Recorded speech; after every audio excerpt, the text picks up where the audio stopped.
The faces behind our food. Donald Nonini and Dorothy Holland interviewed sustainable farmers and food activists across North Carolina to develop better models for local food systems. By Alyssa LaFaro. July 22, 2024. In 1978, Donald Don Nonini found himself in the middle of Bukit Mertajam, Malaysia, a market town that was a center of regional transport for the country. While there, he observed how food came and went. Outbound trucks were loaded with chickens to be shipped more than 200 miles away to the capital of Kuala Lumpur, and inbound vehicles arrived from Thailand and Singapore, delivering crates of fresh fish and produce.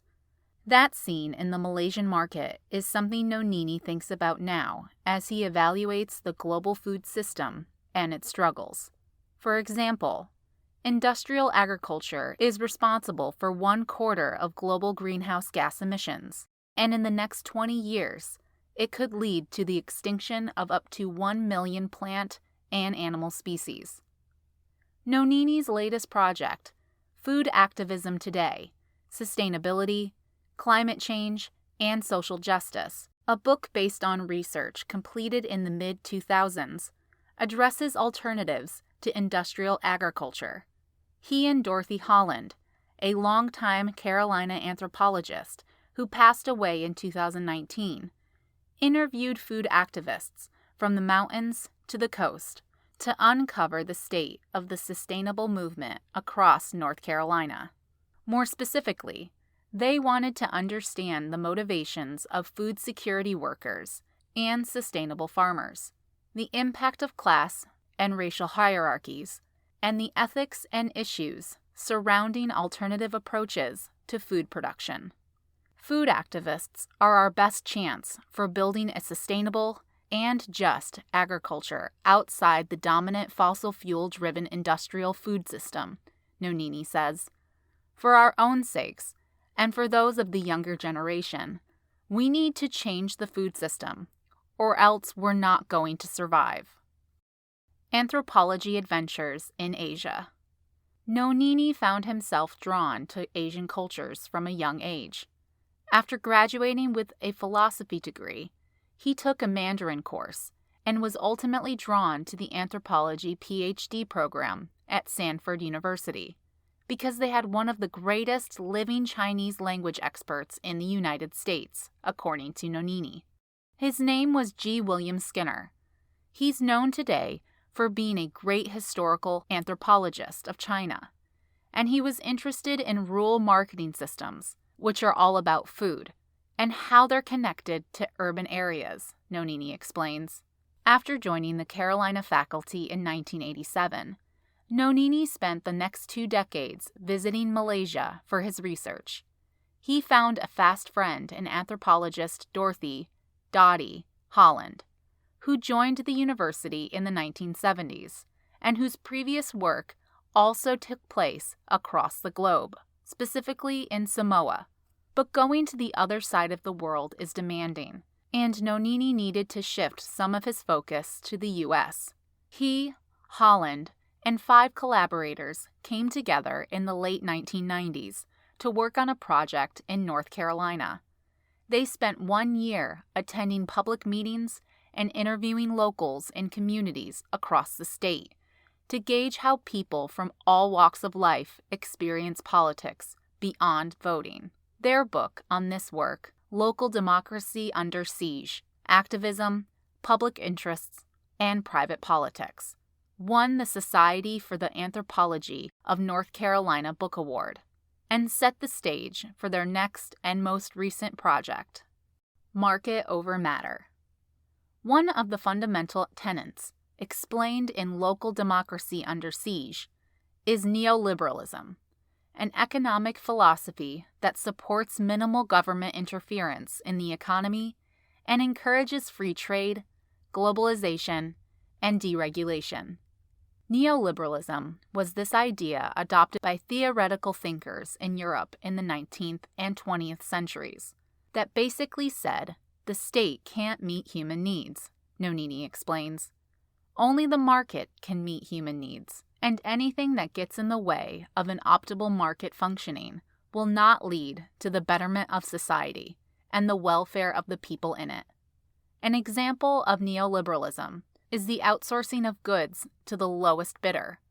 Many products are manufactured outside of America in places like Mexico and China, where labor is cheaper. This is particularly true in the U.S. agricultural economy. Between 2011 and 2021, 35% of our vegetables came from outside the country. Many scholars, including Nonini and Holland, don't support neoliberalism because moving production to other countries affects local workforces, and they write extensively about its effects on small North Carolina farmers and food activists in their most recent book, Food Activism Today. Homegrown Food Futures. Nonini and Holland's book unpacks the history of the food movement nationally and then zeroes in on North Carolina. Their team included 4 research associates, each of whom spent a year in the field interviewing food activists across the state, from Watauga and Ashe counties in western North Carolina to large cities of Charlotte and Durham, to Edgecombe and Nash counties in the east. They defined food activists as falling into one of 2 groups: food security activists, people who work for nonprofit food organizations like churches, charities, and food banks to reduce hunger, and sustainable farmers, people who grow food for their own community. After reviewing the interviews, the researchers found a few trends. First, neoliberalism and the terms that often accompany it have different meanings for many of the people they interviewed. For example, efficiency in a neoliberal market means low cost, but for many food activists, it means the number of people who benefited from their food. Additionally, they discovered that people of low socioeconomic status can't afford high-quality food, and small farmers often struggle to make a living, and they wanted to know why. Then, what we tried to do is find the people who were simultaneously trying to reduce food insecurity to increase people's well-being while promoting sustainable agriculture, Nonini says. We call them our crossovers. Crossovers fill the roles of both food security activists and sustainable farmers in their community. One example is FARM Cafe in Boone, North Carolina, which offers nutritious meals from locally grown produce using pay-what-you-can pricing so that anyone can enjoy the food there. In fact, FARM stands for Feed All Regardless of Means. FARM Cafe confronts a key limitation of the charitable food sector: how to overcome the class division and humiliations that characterize the contemporary charitable food sector and drive poor people away from accessing it, Nonini writes. Ultimately, Nonini and Holland believe that sharing these crossovers provides a framework for how alternative food systems can be organized, protected, and grown. A dedication for Dottie. Writing and completing Food Activism Today is Nonini's final project with Holland, who passed away in 2019 from cancer.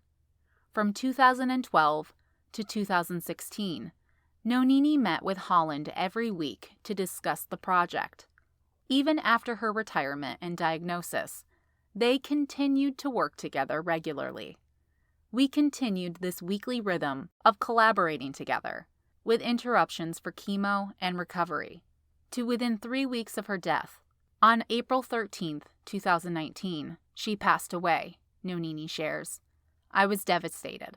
She was not only a longtime colleague and a mentor to me when I began at UNC, but also a very good friend who I loved and deeply respected, like so many others she interacted with. Holland worked at Carolina from 1975 to 2016 and was an expert in social movements. one of her final studies explored how Black men understand and experience race, and one of her best-known books uncovered how women who studied math and science in college were diverted from their careers by partnership. Over the course of her career, she authored more than 9 books and 70 journal articles, and served as chair of the anthropology department. Nonini has also admired the way she mentored graduate students and engaged them in the research process. She was good at it, and the proof was in the pudding.